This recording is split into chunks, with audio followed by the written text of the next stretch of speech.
بسم اللہ الرحمن الرحیم۔ السلام علیکم عزیز طلبہ و طالبات۔ بسم اللہ الرحمن الرحیم۔ عزیز طلبہ و طالبات، آج کا ہمارا لیکچر ہے اردو 12ویں جماعت، سبق نمبر 4، رستم و سہراب، ڈرامہ چھٹا سین۔ اس سبق میں موجود اشعار کا مرکزی خیال و مفہوم پیش کیا جائے گا۔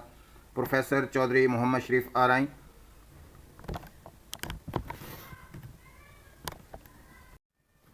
ڈرامہ رستم و سہراب۔ ایک قدرت پلٹ سکتی ہے سارے کارخانے کو، پھر ایک دن کے لیے تو بھیج دے پچھلے زمانے کو۔ شعر کا مرکزی خیال۔ اس شعر میں شاعر اس حقیقت کی طرف اشارہ کرتا ہے کہ قدرت میں اتنی طاقت ہے کہ وہ پل بھر میں دنیا کے نظام کو بدل سکتی ہے، جب چاہے ماضی کی حالت دوبارہ قائم کر سکتی ہے۔ شاعر آرزو کرتا ہے کہ کاش قدرت ایک وقت کے لیے ہی صحیح ہمیں پچھلے دور کی طرف لوٹا دے، تاکہ ہم اس دور کی خوشیوں، سکون اور سادگی کو دوبارہ محسوس کر سکیں۔ شعر کا مفہوم۔ قدرت ہر چیز پر قادر ہے، وہ لمحوں میں دنیا کے حالات پلٹ سکتی ہے۔ شاعر کی خواہش ہے کہ ماضی کی خوبصورت یادوں اور پرانی زندگی کے سکون کو دوبارہ دیکھنے کا موقع ملے، چاہے وہ صرف ایک دن کے لیے ہو۔ یہ شعر ماضی کی یادوں، محبتوں اور خوشیوں کی یاد اور موجودہ حالات سے بیزاری کا اظہار ہے۔ دوسرا شعر ہے، گھڑی بھر کے لیے بدلنا نہ ہوگا تجھ کو پیرہن اپنا، منگا کر پاس رکھ لے جنگ سے پہلے کفن اپنا۔ اس شعر کا مرکزی خیال۔ اس شعر میں قربانی اور شہادت کا جذبہ بیان کیا گیا ہے۔ شاعر کہتا ہے کہ حق اور انصاف کی خاطر لڑنے والے مجاہد کو جنگ سے پہلے ہی اپنی شہادت کے لیے تیار رہنا چاہیے۔ یہ ایمان، حوصلے اور عزم صمیم کا پیغام ہے۔ اس شعر کا مفہوم۔ شاعر ایک مجاہد کو مخاطب کر کے کہتا ہے کہ تمہیں اپنی پوشاک بدلنے کا وقت بھی نہیں ملے گا، اس لیے جنگ پر جانے سے پہلے ہی کفن منگا کر اپنے پاس رکھ لو۔ اس کا مطلب یہ ہے کہ تمہیں اپنی جان قربان کرنے کے لیے ہر وقت تیار رہنا چاہیے۔ یہ شعر بہادری، قربانی اور ایمان کی پختگی کا عکاس ہے۔ اگلا شعر ہے، بس اسی ہمت اسی طاقت پہ تھا اتنا غرور، بس اسی ہمت اسی طاقت پہ تھا اتنا غرور، تو کوئی شیشہ نہ تھا کیوں ہو گیا پھر چور چور۔ اس شعر کا مرکزی خیال۔ اس شعر میں غرور و تکبر کے انجام کی طرف اشارہ کیا گیا ہے۔ شاعر بتاتا ہے کہ محض اپنی ہمت اور طاقت پر گھمنڈ کرنا انسان کو کمزور کر دیتا ہے اور انجام کار وہ ٹوٹ پھوٹ کا شکار ہو جاتا ہے۔ مفہوم اس شعر کا۔ شاعر کہتا ہے کہ تمہیں اپنی ہمت اور طاقت پر اتنا غرور تھا جیسے تمہیں کوئی شکست نہیں دے سکتا۔ اگر تم واقعی مضبوط تھے تو پھر شیشے کی طرح چکنا چور کیوں ہو گئے۔ یہ شعر ہمیں سکھاتا ہے کہ غرور انسان کو نقصان پہنچاتا ہے اور اصل کامیابی عاجزی اور حقیقت پسندی میں ہے۔ کیا ہوا زور خانے اٹھ ازل ہے گھات میں، دیکھ لے اب کس قدر قوت ہے بوڑھے بات میں۔ مرکزی خیال۔ اس شعر میں شاعر کمزور یا ضعیف نظر آنے والے شخص کی اصل طاقت اور حوصلے کو اجاگر کرتا ہے۔ پیغام یہ ہے کہ تجربہ، دانائی اور عزم یعنی کبھی کمزور نہیں ہوتے، بلکہ مشکل وقت میں اپنی اصل قوت دکھاتے ہیں۔ مفہوم۔ شاعر مخاطب کو چیلنج دیتا ہے کہ اگر تم اپنے زور اور طاقت پر نازاں ہو تو جان لو کہ تمہارا مقابل ایک ایسا بوڑھا ہے جو ابتدا ہی سے تیار اور گھات میں بیٹھا ہے۔ اب دیکھ لو کہ اس کی بات اور عزم میں کتنی قوت ہے۔ یہ شعر اس حقیقت کو بیان کرتا ہے کہ عمر بڑھنے کے باوجود تجربہ اور حوصلہ دشمن کو شکست دینے کی صلاحیت رکھتا ہے۔ کیا خبر تھی کہ بگڑ جائے گی قسمت اپنی، کیا خبر تھی کہ بگڑ جائے گی قسمت اپنی، آخری وقت دکھا دو مجھے صورت اپنی۔ مرکزی خیال، اس شعر میں اچانک پیش آنے والے حالات، قسمت کی ناگواری اور جدائی کے کرب کا اظہار ہے۔ شاعر محبوب یا کسی عزیز سے آخری بار ملاقات کی تمنا کرتا ہے۔ اس شعر کا مفہوم، شاعر کہتا ہے کہ مجھے یہ خبر نہ تھی کہ میری قسمت یوں بگڑ جائے گی اور حالات اس موڑ پر آ جائیں گے۔ اب جب جدا ہونے کا وقت آ گیا ہے تو آخری لمحوں میں اپنی صورت دکھا دو تاکہ یہ یاد ہمیشہ دل میں باقی رہے۔ یہ شعر محبت، جدائی اور قسمت کے بدلتے رنگوں کا عکاس ہے۔ مرہم کہاں جو رکھ دے دل پاش پاش پر، مرہم کہاں جو رکھ دے دل پاش پاش پر، آیا بھی تو آیا بھی وہ تو روئے گا بیٹے کی لاش پر، آیا بھی وہ تو روئے گا بیٹے کی لاش پر۔ اس شعر کا مرکزی خیال، عزیز طلبہ و طالبات، اس شعر کا مرکزی خیال، اس شعر میں غم، بے بسی اور دیر سے پہنچنے کے دکھ کا اظہار ہے۔ شاعر یہ بتاتا ہے کہ بعض اوقات مدد اس وقت آتی ہے جب سب کچھ ختم ہو چکا ہوتا ہے، اور پھر وہ مدد زخم نہیں بھرتی بلکہ غم کو اور بڑھا دیتی ہے۔ اس شعر کا مفہوم، شاعر کہتا ہے کہ ٹوٹے ہوئے دل پر مرہم رکھنے والا کوئی نہیں، اور اگر وہ شخص جس سے امید تھی آ بھی گیا تو صرف بیٹے کی لاش پر روئے گا۔ اس کا مطلب یہ ہے کہ وہ وقت پر نہ پہنچ سکا اور اب اس کی آمد بے سود ہے۔ یہ شعر وقت کی اہمیت، انسانی بے بسی اور شدید غم کی کیفیت کو بیان کرتا ہے۔ خون میں ڈوبا ہے وہ جس سے مزہ جینے میں تھا، خون میں ڈوبا ہے وہ جس سے مزہ جینے میں تھا، دل کے بدلے کیا کوئی پتھر تیرے سینے میں تھا، توڑ ڈالا اپنے ہی ہاتھوں سے او ظالم اسے، تیرا نقشہ تیرا ہی چہرہ جس آئینے میں تھا۔ ان اشعار کا مرکزی خیال، ان اشعار میں شاعر نے بے وفائی، بے رحمی اور قیمتی رشتے کو خود اپنے ہاتھوں برباد کرنے کے انجام کو بیان کیا ہے۔ پیغام یہ ہے کہ محبت اور خلوص جیسے نازک جذبات کو توڑنا انسان کو خود نقصان پہنچاتا ہے، کیونکہ وہی رشتہ زندگی کا سکون اور خوشی تھا۔ مفہوم، پہلے شعر میں شاعر کہتا ہے کہ وہ شخص جس کی وجہ سے زندگی میں مزہ اور خوشی تھی آج خون میں ڈوبا ہوا ہے، کیا تمہارے دل کی جگہ پتھر تھا کہ جس نے اتنی بے رحمی دکھائی؟ دوسرے شعر میں شاعر ظالم سے کہتا ہے کہ تم نے اپنے ہی ہاتھوں سے وہ آئینہ توڑ ڈالا جس میں تمہارا ہی عکس اور چہرہ نظر آتا تھا۔ مطلب یہ ہے کہ تم نے وہ رشتہ ختم کر دیا جو تمہاری اپنی پہچان اور خوشیوں کا آئینہ تھا۔ یہ اشعار محبت میں بے وفائی، ظلم اور اپنے ہی سہارے کو ختم کرنے کے المیہ کو واضح کرتے ہیں۔ حسرت ہوں، ماتم ہوں، سر سے پاؤں تک غم ہوں، میں ہی بیٹے کا قاتل ہوں، میں ہی بدبخت رستم ہوں۔ اس شعر کا مرکزی خیال، اس شعر میں شدید ندامت، خود کو مجرم سمجھنے اور پشیمانی کی انتہا کو بیان کیا گیا ہے۔ شاعر نے اپنے کردار کو خود ہی ظلم اور بربادی کا سبب قرار دیا ہے۔ اس شعر کا مفہوم، شاعر کہتا ہے کہ میں سراپا حسرت اور غم کا مجسمہ ہوں، میرا وجود ماتم اور اندوہ سے بھرا ہوا ہے، میں ہی اپنے بیٹے کا قاتل ہوں اور میں ہی بدقسمت رستم ہوں، یعنی میں نے اپنی ہی طاقت اور وقار کو اپنے ہاتھوں تباہ کر دیا۔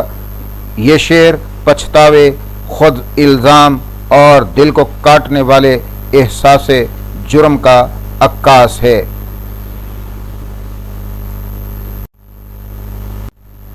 کس جگہ بے رحم سینے میں نہاں رکھوں تجھے، آنکھ میں، دل میں، کلیجے میں کہاں رکھوں تجھے۔ اس شعر کا مرکزی خیال، اس شعر میں شدید محبت، قربت کی خواہش اور محبوب کو ہر نقصان سے بچانے کی تڑپ کا اظہار ہے۔ شاعر چاہتا ہے کہ اپنے محبوب کو ایسی محفوظ جگہ رکھے جہاں کوئی ظلم یا نقصان نہ پہنچ سکے۔ اس شعر کا مفہوم، شاعر کہتا ہے کہ میں تجھے اس بے رحم دنیا سے چھپانا چاہتا ہوں مگر سمجھ نہیں آتا کہ تجھے کہاں رکھوں، آنکھ میں، دل میں یا کلیجے میں۔ اس کا مطلب یہ ہے کہ محبوب اتنا قیمتی ہے کہ شاعر اسے اپنے جسم و جان کے سب سے محفوظ مقام پر رکھنا چاہتا ہے تاکہ کوئی اسے تکلیف نہ دے۔ یہ شعر محبت میں تحفظ، چاہت اور قربت کی انتہا کو بیان کرتا ہے۔ مل گئی مجھ کو جو قسمت میں سزا لکھی تھی، مل گئی جو مجھ کو قسمت میں سزا لکھی تھی، باپ کے ہاتھ سے بیٹے کی قضا لکھی تھی۔ اس شعر کا مرکزی خیال، اس شعر میں قسمت کی سختی، المیہ اور باپ کے ہاتھوں بیٹے کی موت جیسے دل دہلا دینے والے واقعے کا ذکر ہے۔ شاعر تقدیر کے بے رحم فیصلے پر افسوس اور دکھ کا اظہار کرتا ہے۔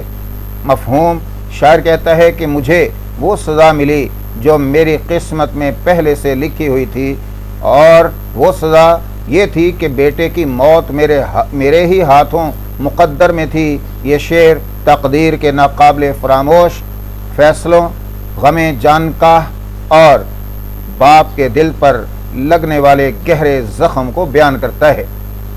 سنوں گا کیسے ہائے مامتا کی اس دہائی کو، کہاں سے لاؤں گا مانگے گی جب اپنی کمائی کو، نگاہیں کس طرح اٹھیں گی مجھ قسمت کے ہیٹے کی، دکھاؤں گا میں کن ہاتھوں سے ماں کو لاش بیٹے کی۔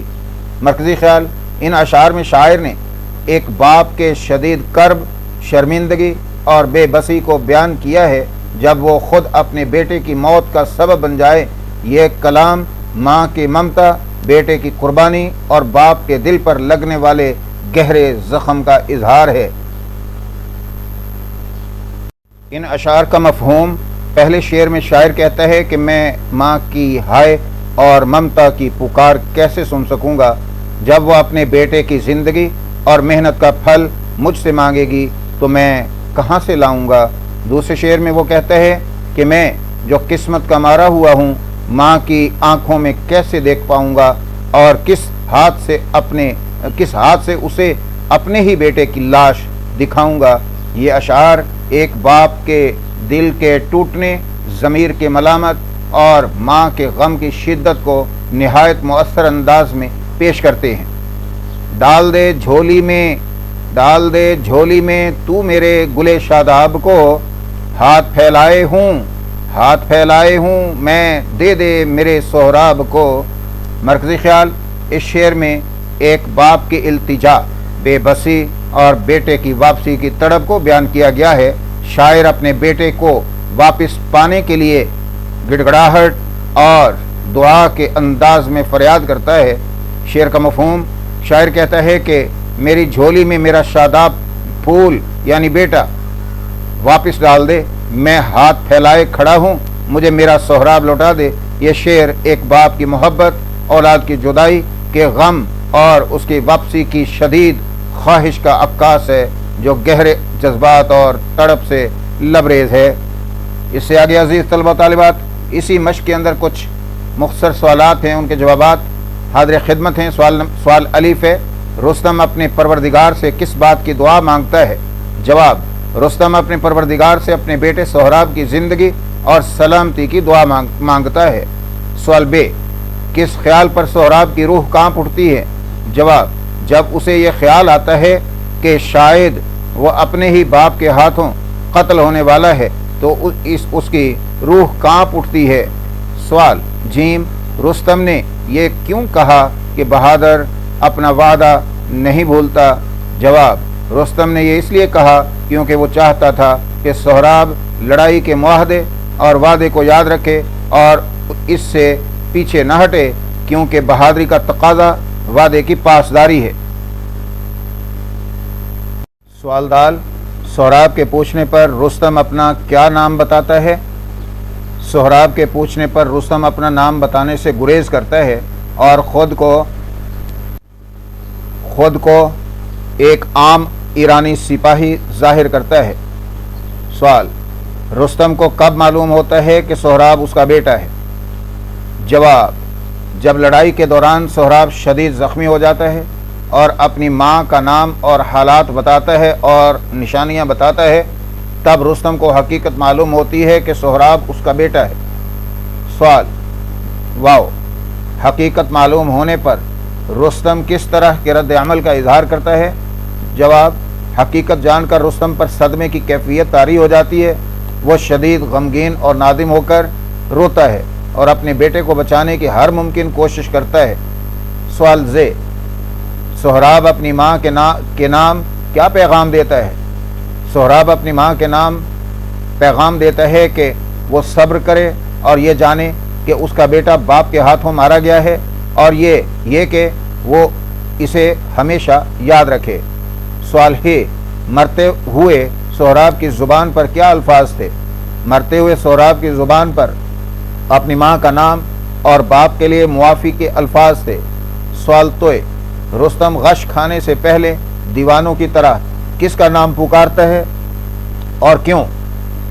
رستم غش کھانے سے پہلے دیوانوں کی طرح اپنے بیٹے سہراب کا نام پکارتا ہے کیونکہ اسے احساس ہوتا ہے کہ اس نے اپنی نادانی اور ناواقفیت میں اپنے ہی بیٹے کو قتل کر دیا۔ انسانی عزیز طلبہ طالبات، اس سے آگے انسانی حقوق کے موضوع پر تقریر والا سوال ہے۔ عزت مآب صدر محفل، اساتذہ کرام اور میرے عزیز ہم جماعت ساتھیوں، السلام علیکم۔ آج میں آپ کے سامنے ایک ایسے موضوع پر بات کرنے کے لیے حاضر ہوا ہوں جس کا تعلق ہم سب سے ہے، اور وہ ہے انسانی حقوق۔ انسانی حقوق وہ بنیادی اصول ہیں جو ہر انسان کو صرف ہمارے نصاب 12ویں جماعت فیڈرل بورڈ میں اس موضوع کی اہمیت پر زور دیا گیا ہے، اور آج ہم اسی کی روشنی میں کچھ اہم نکات پر غور کریں گے۔ انسانی حقوق کا مفہوم اور تاریخ۔ انسانی حقوق کا تصور کوئی نیا نہیں، یہ صدیوں سے فلسفیوں اور دانشوروں کے افکار کا حصہ رہا ہے، مگر اس کو ایک عالمگیر شکل میں اس وقت ملی جب دوسری جنگ عظیم کے ہولناک نتائج کے بعد دنیا بھر کے رہنماؤں نے یہ محسوس کیا کہ انسانیت کو تباہی سے بچانے کے لیے کچھ ایسے عالمی اصول وضع کیے جائیں جو ہر انسان کے تحفظ کی ضمانت دیں۔ اسی مقصد کے تحت 10 دسمبر 1948 کو اقوام متحدہ کی جنرل اسمبلی نے اعلامیہ انسانی حقوق universal declaration of human rights UDHR کو منظور کیا۔ اس اعلامیے میں 30 شقیں ہیں جو زندگی، آزادی، تعلیم، صحت، روزگار اور اظہار رائے جیسے بنیادی حقوق کا احاطہ کرتی ہیں۔ پاکستان بھی اس اعلامیے کا ایک فعال رکن ہے۔ اسلام اور انسانی حقوق۔ ہمارا دین اسلام جو مکمل ضابطۂ حیات ہے، 1400 سال قبل ہی ان حقوق کا علمبردار بن چکا تھا۔ خطبہ حجۃ الوداع کو انسانی حقوق کا پہلا عالمی چارٹر قرار دیا جا سکتا ہے۔ اس خطبے میں رسول اللہ صلی اللہ علیہ وسلم نے مال و جان، عزت و آبرو اور عورتوں کے حقوق کے تحفظ کی نہ صرف تاکید فرمائی بلکہ انہیں باقاعدہ فریضہ قرار دیا۔ اسلام نے رنگ و نسل اور قومیت پر مبنی امتیازات کو سختی سے رد کر کے مساوات کا درس دیا۔ قرآن مجید میں ارشاد ہے: اے لوگو، ہم نے تم کو ایک مرد اور ایک عورت سے پیدا کیا اور تمہیں قومیں اور قبیلے بنایا تاکہ تم ایک دوسرے کو پہچانو۔